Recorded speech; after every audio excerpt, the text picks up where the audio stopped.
Okay, so this is Ira Gold Magazines. We are back with his article, Catholic Schools Plot, Part 3. And just letting you know, if you don't know the origins of this article, it's from the quasi-Masonic Larouche organization. But they make absolutely great points. Nonetheless, even from a traditional Catholic perspective, I think the best way to explain it is if you look into something called weaponized anthropology and ethnography. Ethnography is what any intelligence agency uses to know how they can subvert and influence their marks in other countries, the dupes that they're going to be tricking in the other countries. You get an ethnography of a population and you look at their customs, their social mannerisms, their beliefs, etc. And you can find, you take the ethnography and you apply it to weaponized anthropology. Any sort of negative things that could help you get on top, you emphasize in weaponized anthropology. And that's why in the entirety of all of these, the new left, the new right movements, everything is now romanticizing the Dark Age instead of the Renaissance, or hell, even looking back to Alexandria. This is what the Larouche movement looks back to. They look back to Alexandria, like other people like David Icke or something like that. That's why these people are so vehemently attacked, because the program of this weaponized anthropology is to throw people into the Dark Ages, because the fundamental objective is degrowth and Malthusian policies over the world. So, okay, it's okay to be traditional Catholic. It's okay to have the Latin Rite. It's absolutely the only rite that is allowed by canon law within the traditional Catholic, the Latin Church. At least it's the only language permitted for use, and certainly you can't change theological concepts like the Novus Ordo Master. But everything else associated with that, things like distributionism, all these things, they all look back to the Middle Ages, which were not completely Dark Ages at the time, but they had fundamental flaws. And also the Renaissance and the Enlightenment were not all that bad for the Catholic Church either. Certainly things happened that were terrible in terms of the subversion of the Church. But principally, there were advancements.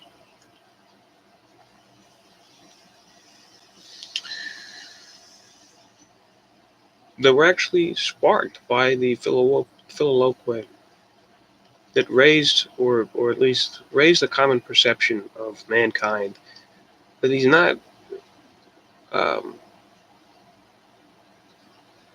just because of the fall doesn't mean that he's permanently, he can't try to be perfect, right? Whereas without the Filoloque, there's an ambiguity there. Can man perfect himself?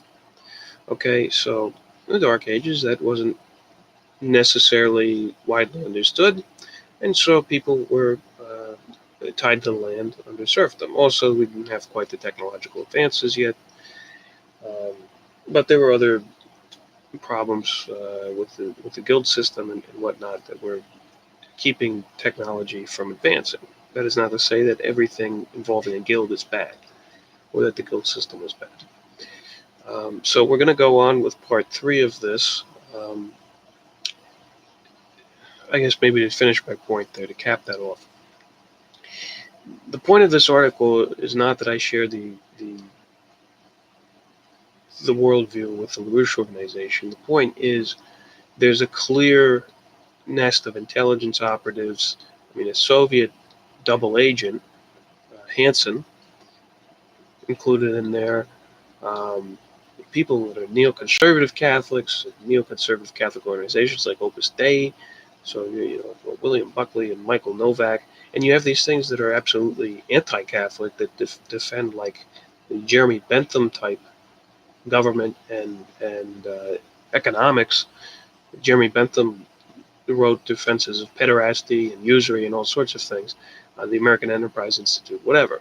All of these things are part of the what was dubbed the New Dark Ages conspiracy by, I think, Carol White, and it's a very good way to look at things.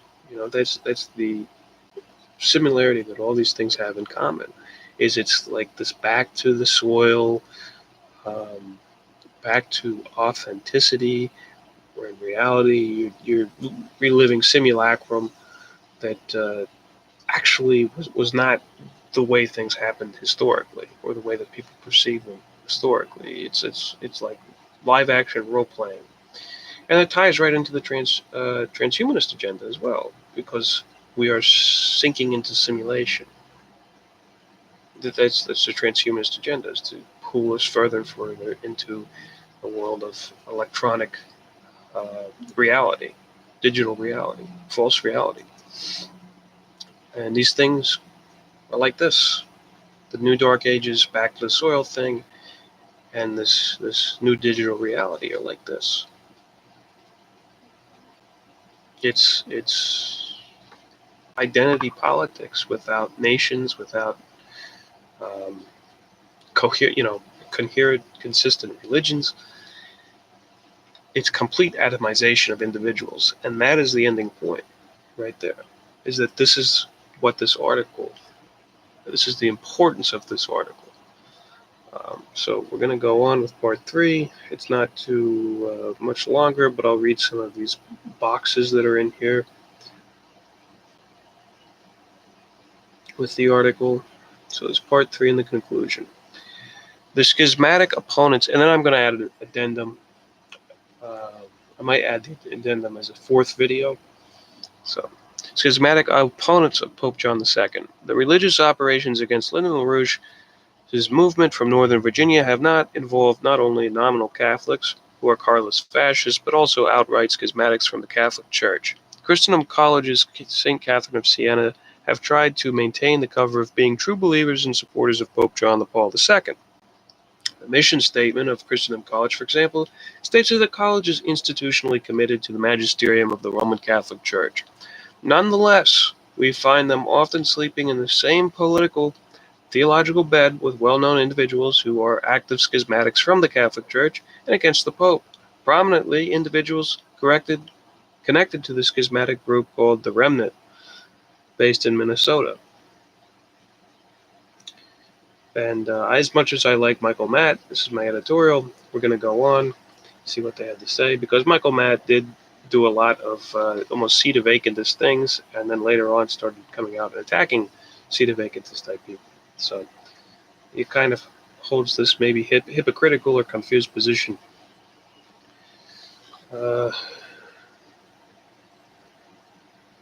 Typical are 2 of the leading individuals of this group promoted by this. Solange Strong Hertz of Leesburg, Virginia, and Gary Metatix. Mrs. Hertz has also been involved in targeting of leading associates of the LaRouche movement in Northern Virginia, and as well as being an opponent of Pope John Paul II. She viciously opposes those principles LaRouche most stands for. A glance at her writings will make it clear that the problem they represent. Solange Hertz also wrote prolifically for Bosel's Triumph magazine. From April 1972 to July 1973, Triumph published 8 of her articles. Among Women was one, The Woman and Her Home, The Home as Divining Mystery. Another, The Woman in Her Home. The second, The Housewife's Vocation According to St. Paul. The Crack in the Board is another. Thoughts on the Working Mother, the Housewife as a Martyr. Walls, Roofs, and Door, The Home as a Sanctuary. A Millstone from Above, the Housewife as a Guerrilla, and the Board, the Home Mama's Manifesto.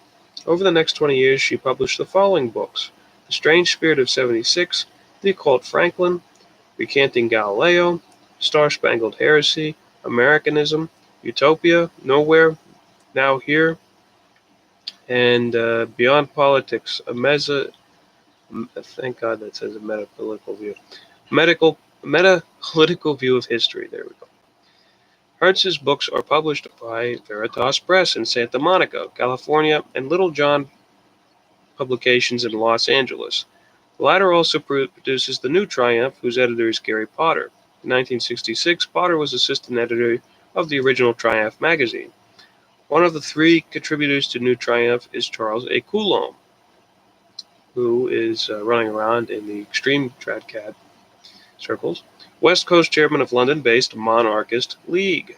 But Monarchist Coulomb and the administrator of the New Triumph, Stephen Franchini, are also members of MythCon, which advocates the writings of J.R.R. Tolkien and other fantasy New Age writings. And who's that guy that runs Catholic Answers? All those guys are super fantasy nerds over there. This is Jimmy Akin. Oh yeah. This is not out of character with the original Triumph magazine, which published a number of articles favorable to Tolkien.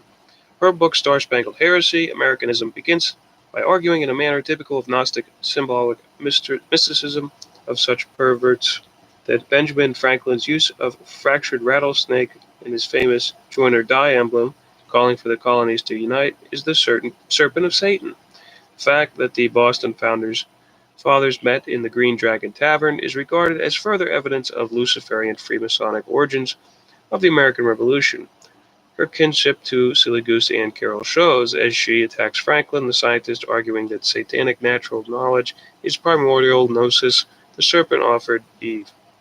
This is more of the symbolic mysticism common to fascist and pro-fascist ideologues. Catholics who mistake the United States for God's America may furthermore easily fall into the heresy formerly defined by Pope Leo XIII as Americanism. In America, Masonry produced its own trinity of persons quickly enough: George Washington, Ben Franklin, and Thomas Jefferson, who stand today at the apex of elaborate secular mythology. This historical illiterate gobbledygook, so we keep going back and forth between quotes. This is the authors of the articles editorial here. This is an historical illiterate gobbledygook, but one fitting the most psychosexual need for yet more symbolic mysticism.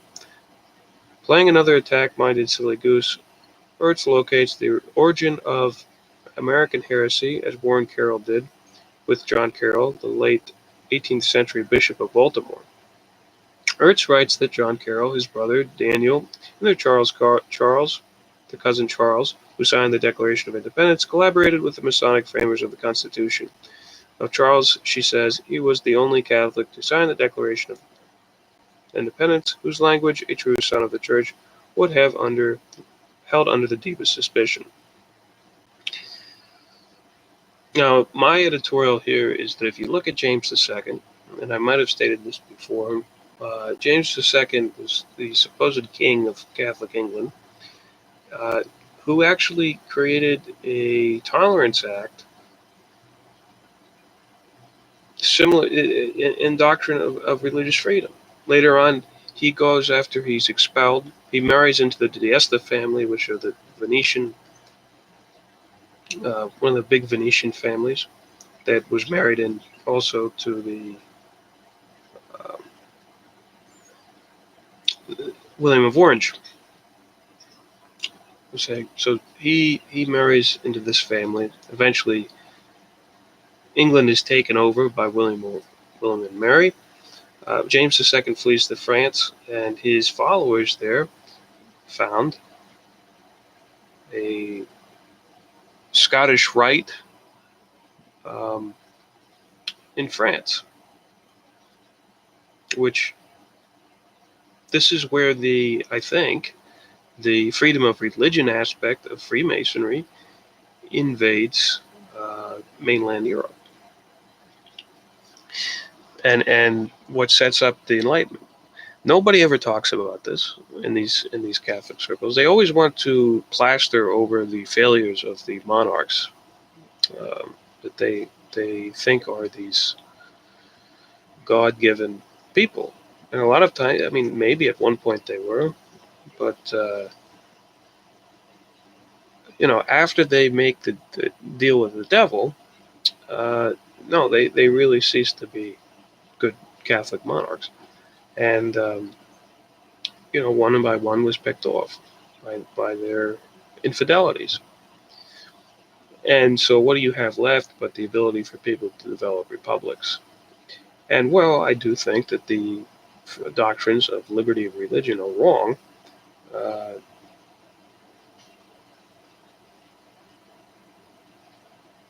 There is an aspect of freedom of religion where you have the right to choose the right religion, but you also have to recognize that other people are in the process of choosing the right religion, and you should focus more on, instead of force, on showing people good fruits in your church instead of taking a negative standpoint.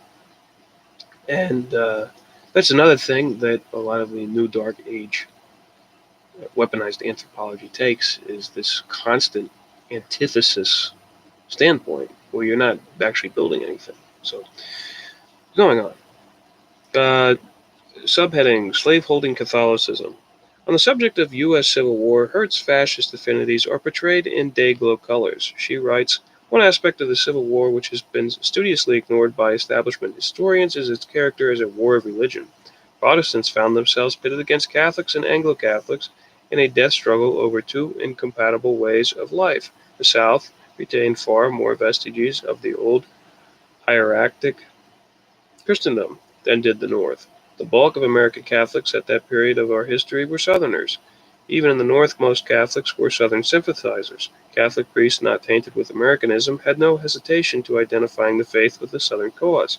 Furthermore, the Confederate flag, the beloved stars and bars, forms a cross, an emblem glaringly absent from official U.S. iconography. Hertz veers close to cheering over the 1863 New York draft riots organized on behalf of the Confederacy, and even touches issues bearing upon accomplices in the assassination of President Abraham Lincoln when she writes, there is no getting around the fact that the only foreign power to recognize the Confederacy and receive its envoys was the Vatican. How much of the Union strategy Lucifer may have worked out with the help of its underlings can't be ascertained, but its history that in 1864 the tide turned irrevocably against the South, and the only movement even approaching a counter-revolution in the U.S. was thrown decisively off course. This pro-Confederacy view was also predominantly expressed in the Triumph magazine in May 1971 issue.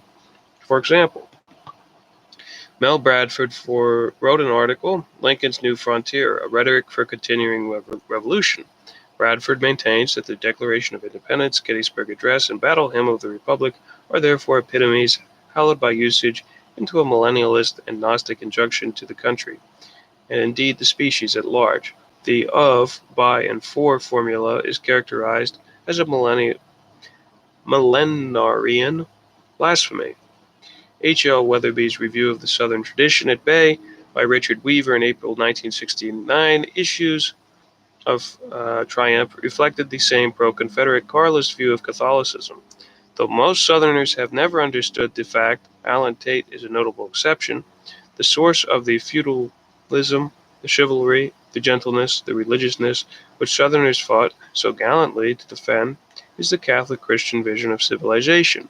Holy Scripture, the city of God, the Summa, these are the true metaphysical grounds. So much triumph. Back to the author of the article. Now again, Solange Hertz says, to paraphrase Lincoln's Gettysburg Address, no nation so conceived or so dedicated can endure, for government of the people, by the people, for the people, must inevitably perish from the earth. If she were not a self-declared woman without a country, she might justly be considered a potential traitor to the United States.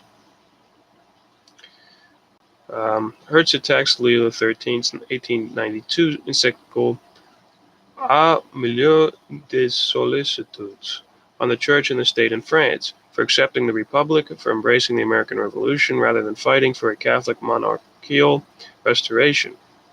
For her, as for Carroll, the very idea of the consent of the governed is utopian. Instead, she argues that the restoration will begin with the Catholic party. Moreover, given the corruption of both the American Revolution and the Church in adapting to Judaism after Vatican II, The only refuge is the family. Thus, she writes, politics is first and foremost a family affair, which might be true, but once again, there's been no development of Catholic Party. So, and what are they going to do? So you're bringing a Catholic monarch to power through the democracy, Republican democracy, and then you're going to overthrow that system with something else. It's just completely dumb. It's putting the cart before the horse. Triumph of Ultramontanism. On 2 occasions in the Star-Spangled Heresy, Hertz mentions Hilaire Belloc. See box on distributionism, and we will read the box on distributionism at the end. In the introduction, she quotes from his Europe and Faith. Then in her chapter on the Star-Spangled Church, after writing that the lucrative waters of the Potomac are now flowing into the Tiber, in Rome, she writes, mindful of this difficulty, Hilaire Belloc predicted the necessary conflict between the civil state and the Catholic Church in America. Additional speeches and articles by Solange Hertz shows that she is what the relevant historians' technically terminology calls an ultramontane medievalist. And back to E. Michael Jones, Culture Wars magazine is Ultramontane Associates. And you see E. Michael Jones' somewhat stupid defense of Heimar Schock, the finance minister of Germany, who liquidated everything and raised the inflation super high as a means to so-called game the debt, and actually ended up killing a bunch of people. What's going on? So this Solange Hertz is a ultramontane medievalist, and she's been reborn fanatic from those religious wars of the 13th century, which led in the 14th century's New Dark Age. She is totally opposed to Vatican II and Pope John Paul II on pro-medievalist pretexts. And you don't need medievalist pretexts to be opposed to John Paul II and Vatican II. That's kind of my point. This ultramontanism was characteristic of Triumph magazine generally. In June 1967, William Oliver Martin, listed as a contributor to Triumph, wrote as follows: the ultramontanes may be said to have won, for in principle, the issues were finally settled once and for all. The victory occurred in 1870 at the Vatican Council, when the carefully limited principle of papal infallibility was promulgated. Since Catholics are, of necessity, bound by past councils in matters of dogma, the principle of papal authority is the most ultramontane proposition that can be conceived, then the ultramontane issue has been definitely settled. In short, ultramontanism is part of the essence of Catholicism. Catholics must be ultramontane. Ha ha ha ha ha. And here's my editorial on that. Ultramontanism was a party in feudal Italy between the Guelphs and the Ghibellines. It was a completely political war between basically the Lombards and their family in Austria, or in what was what's the name? It's a German tribes that moved into Lombardy.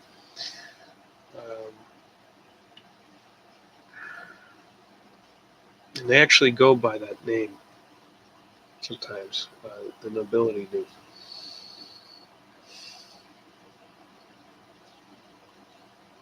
If I think of it, I'll bring it up. But then the Ghibellines were other more landed aristocracy and farmers, agrarians, and the Guelphs were actually the merchant powers, whose main center was in Venice. And later on, you have the breakup of the Guelphs into different factions. But that's actually where the ultramontanes come from. And at the same time, a lot of the ultramontanes who were operating in Venice were working actively against the church. and aligning themselves more closely with the Byzantine Empire of the Orthodox Church. So it's complete nonsense. What's going on here with the idea that Catholics must be ultramontane. Going on, in one speech given at the Remnants Christ the King Forum, where she was presented with the St. Catherine of Siena Award, Hertz pronounced, what we are watching, the rise of global world government, which takes its authority not from heaven above, but from man below. Its first visible manifestation was the United States of America, the first human government autonomously under no God, but only by the authority of we the people. Having by now legalized divorce, sodomy, abortion, and cannibalism of human embryos, it appears that these same people are disposed to submit to the authority even lower than themselves, to that of hell itself. Somewhat true, except that the United States wasn't the first manifestation of that going on. On the death penalty, she wrote the following bloodthirsty statement of March 31st, 2001, to argue against the death penalty is to contend with constituted reality. Ever since Adam and Eve committed the original sin, every living creature is subject to it. Every one of us is born on death row and lives out his allotted lifespan in its shadow without hope of reprieve. She might have said more simply, kill them all and let God sort it out. In another article, Hertz plunges over the edge and flies babbling towards bottomless depths as she contends, claiming the authority of the medieval church, that Earth is indeed the center of the universe. She quotes from the Old Testament, and without any sense of shame, from abysmal follies spilled in the Council of Trent Catechism, she writes, according to Scripture, the earth on which we stand is the center of the universe and immovable from that position. One might wonder in this day and age, what is she smoking? That's real silly. Okay. Going on, in her 1995 book, Beyond Politics, a Meta-Historical View, she uses an argument often heard from the lips of Fernando Quijano, the Larouche detractor. She identifies Judaism as the Antichrist, just as Quijano traces virtually all alleged Gnostic aberrations to the Jews, or writes Hertz. Like Mohammedanism and the Protestant sects it promoted among Christian Judaism has never been a religion but an apostasy, denying the Father and the Son, dissolving Christ by any means at its disposal, refusing to confess that Jesus is the Son of God, come in the flesh. Judaism proclaims itself the Antichrist in every detail of St. John's definition. And for more of the same, Judaic elements lay at the bottom of Manichaeism, Catharism, Albigensianism, as they would lie at the bottom of Jansenism and Unitarianism. The so-called Reform was actually a double-pronged offensive consisting of Protestantism and Freemasonry, both of Jewish inspiration. In her book Utopia, she displays herself as a Tory anti-Semite. Of the U.S. Declaration of Independence, she writes that it is a scandalous document, the idea of which germinated in Judaism via Protestantism. Wow. Otherwise, she defends George III as a good king who was not indulgent to his subjects, but, as it happens, violently opposed to materialistic aims of Freemasonry. I really doubt that could be true. Knowing what I know about Hanovers. Empty chair or empty heads. Both Solange Hertz and Gary Metactics are on short list of individuals promoted by the Remnant website. Metactics was formerly an ordained Presbyterian minister and converted to Catholicism. He is described by his critics as a supporter of sedevacantism, a period of time when the apostolic see is empty as a consequence of the heresy of the Pope. He is connected not only with the Remnant, but also to a number of people who signed a schismatic manifesto in 2000 entitled, We Resist the Pope to His Face. The signers included Michael Matt, Attila Guimaraes, Marian Horvat of Traditional Action, and John Veneri, editor of Catholic Family News. Horvat is the president of Tradition Action and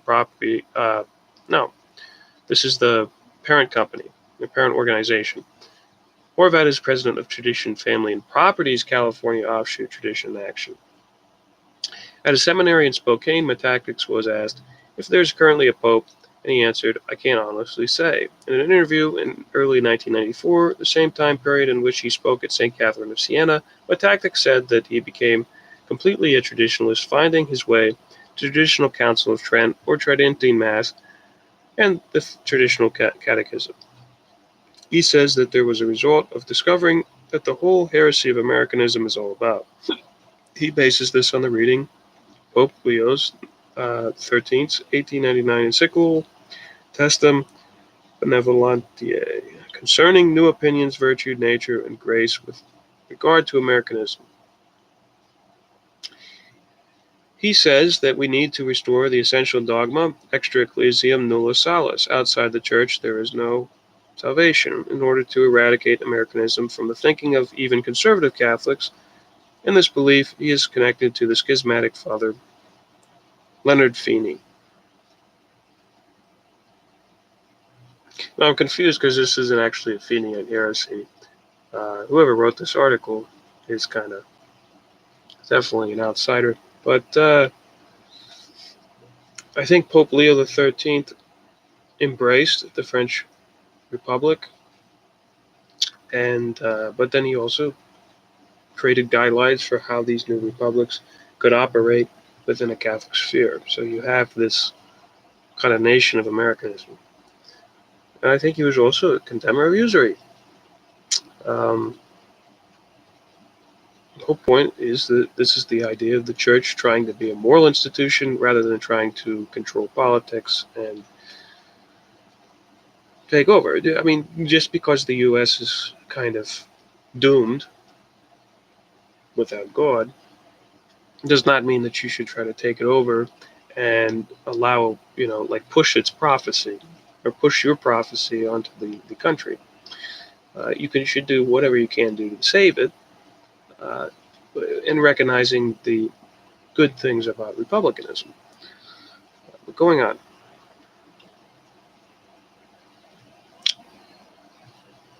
Like Solange Hertz, Matactics believes the problem goes back to the 1700s and the American Declaration of Independence. I make a distinction between Catholicism in this country prior to 1776 and after that. He says, Our Lady of Guadalupe wanted the New World to be unabashedly Catholic, in part as a reparation for the souls leaving the church via the Protestant revolt, which was going to be on in the Old World at that very time. But the Catholicism that made peace with Protestantism when this country was founded in 1776 as the United States of America already looked upon itself as just one among many optional religions. The tactics and other items is described as a Feeneyite apologist. At the 8th Annual Convention of the Tridentine Rite Conference in Hyannis, Massachusetts, he was honored with the G.K. Chesterton Award. He was and has claimed that the new Catechism of the Catholic Church misrepresented church teaching on the doctrine of extra ecclesiam nulla solus. Okay, maybe true. He's still a Feeneyite.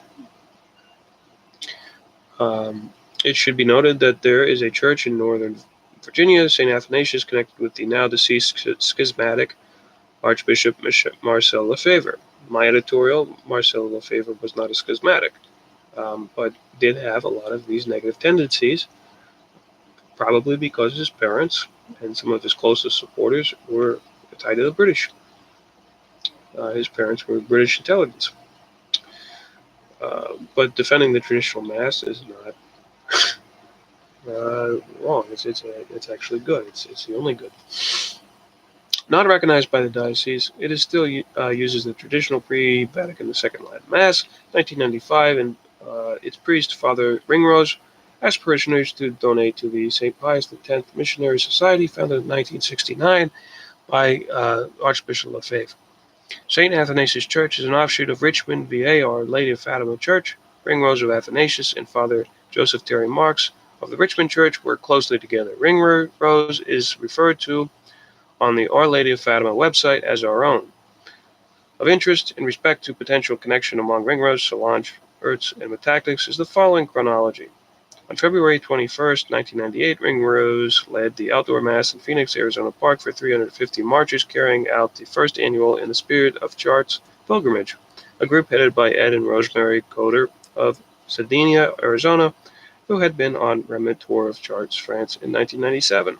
In September 1998, the first Catholic Restoration Conference was held in Phoenix, with Gary Metatic speaking on the Potomac flows into the Tiber, the Freemasonry-American connection.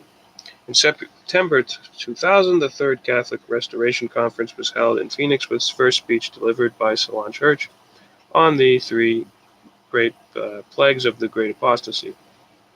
Already in January 1968 issue of Triumph, an article was published entitled "The Case of Authority" by Marcel Lefebvre. In conclusion, what Executive Intelligence Review's investigation has uncovered, as we have documented, is nothing other than a fascist cult which appears to have nearly succeeded in taking over the Arlington Diocese of the Catholic Church in Virginia. The cult is provably fascist, anti-Semitic, and anti-American. At the same time, its representatives are deeply opposed to Pope John Paul II.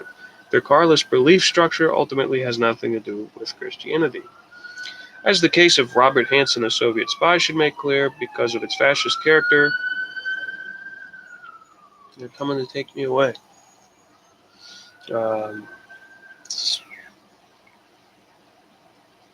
This version of Khrushchev's case of Robert Hanssen, a Soviet spy, should make clear, because of its fascist character and subversion of Khrushchev's crucial institutions of government, the entire network of which the Virginia School activities are only one element, is a source of explicitly anti-constitutional threats to national security. However, the issue has been seen from a broader standpoint than that from which the Hanssen case has been viewed thus far. It must be seen from the standpoint of what really happened on September 11th. As Lyndon LaRouche has said, what happened on September 11th was an attempted coup d'etat whose characteristic continuing effect has been to push the Bush administration into the embrace of the clash of civilizations policy advocated by utopians Zbigniew Brzezinski and Samuel P. Huntington, among others. Carlism is a banner adopted by the nominally Catholic ideological expression of that ongoing coup d'etat. The Protestant fundamentalist cults, in the wake of Jonathan Edwards-style Great Awakening, and Nashville agrarians of the late Harvard professor William Yandell Elliott, Henry Kissinger's mentor, play a complementary and cooperating role. The publication of this report is a declaration of war against the fascist movement. If you have been deluded into sending your children to such a school, act now to save your child's mind. Catholics should join with us in exposing and thus dismantling this Carlist enemy operation, which is operating within the midst of Arlington Diocese everywhere and against John Paul II's apostolic mission. We urge you, the reader of this report, to join with Lyndon LaRouche, continuing the American Revolution of the U.S. Founding Fathers, Abraham Lincoln and Franklin D. Roosevelt, to eradicate the cult of religious and ethnic hatred merely typified by what is being spread from Christendom College, and instead to establish peace on this earth based upon the dialogue of cultures and foregoing of global community of principle among a family of sovereign states committed to the common good, to the promotion of the general welfare of all nations and people. Some of that's not particularly a bad idea. I like the fact that the LaRouche movement went completely crazy at some point and sided with Donald Trump, who is the epitome of the Roy Cohn and Roy Cohn networks and the Hollinger Corporation, British propaganda networks inside the United States. The LaRouche movement goes all over the freaking place, and it's hard to know from one day to another what they still believe. But today they're attacking Pope Francis and encouraging, I imagine, encouraging apostasy against Pope Francis. So really, they just like to hurl attacks as if they're coming from your standpoint. They hurl attacks and try to create splits among people in order to encourage other people to support the LaRouche movement. Now,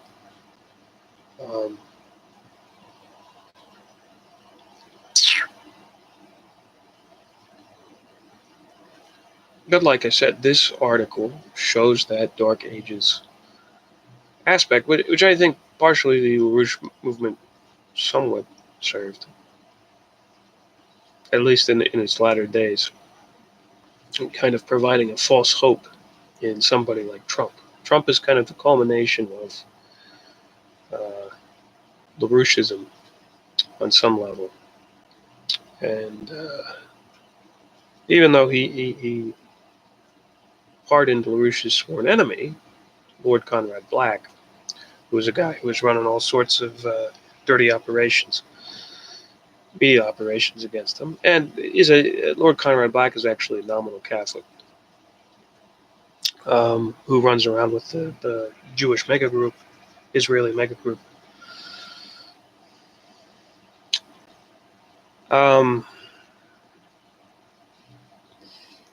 But yeah, this is a great example of two extremely flawed organizations, the LaRouche movement and the American traditionalist movement.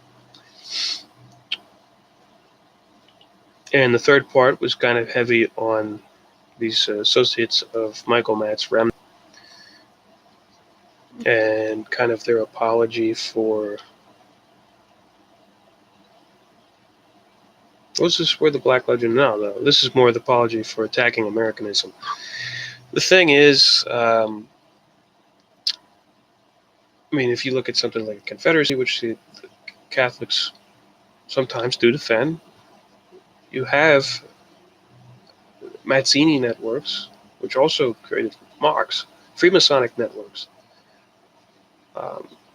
directly linked to the Young America movement in the United States, which was kind of a proto-fascist, romanticist movement that had youth groups that promoted the Confederacy and was widely responsible for the rise of the Confederacy and kind of a racial ideology.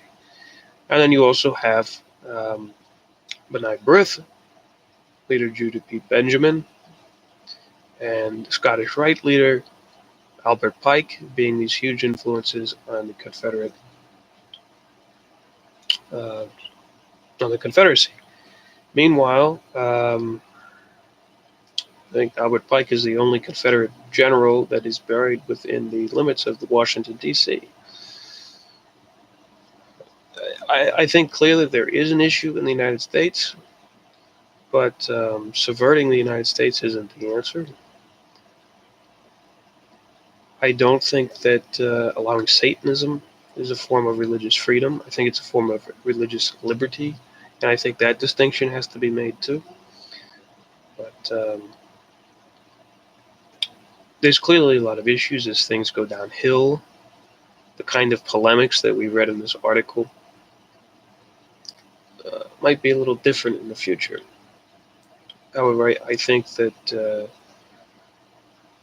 it's indicative of a wide problem that people are politically impotent. People have been made to be politically impotent by endless nitpicking and cordoning off and splinter grouping and all sorts of problems. But that the people with the resources, who usually organize the major groups, are organizing them to protect this Dark Ages legacy, which is worldwide. It's a global phenomenon. Any sort of religion or political movement is being given this tendency towards the Dark Ages transhumanist agenda. So I guess just a good place to end, a good summation. Like I said, I like Michael Matt, I like all of these people, but there's definitely errors in their belief, historical errors, theological errors. You look at somebody like E. Michael Jones, definitely has extreme theological errors, and he's part of that strange faction that supports John Paul II, but simultaneously kind of flies the fascist flag. So, they have something for everybody. Hopefully, there's more people that are Catholic Republicans in the future, at least in the sense that the country can be saved, things can be amended, but fundamentally, the system of government is okay. Just have to get rid of the Americanist heresy, or get Catholics from believing in the American heresy. You can live in a country that you don't agree with, right? Anyway, that's it. So long. I think I'm going to add the addendum article as a fourth video, and hopefully this series has been somewhat useful. I plan on doing a longer term thing, or maybe I organize the thoughts a little bit more closely and a little bit more relevantly to modern day. All right, God bless. The American Italian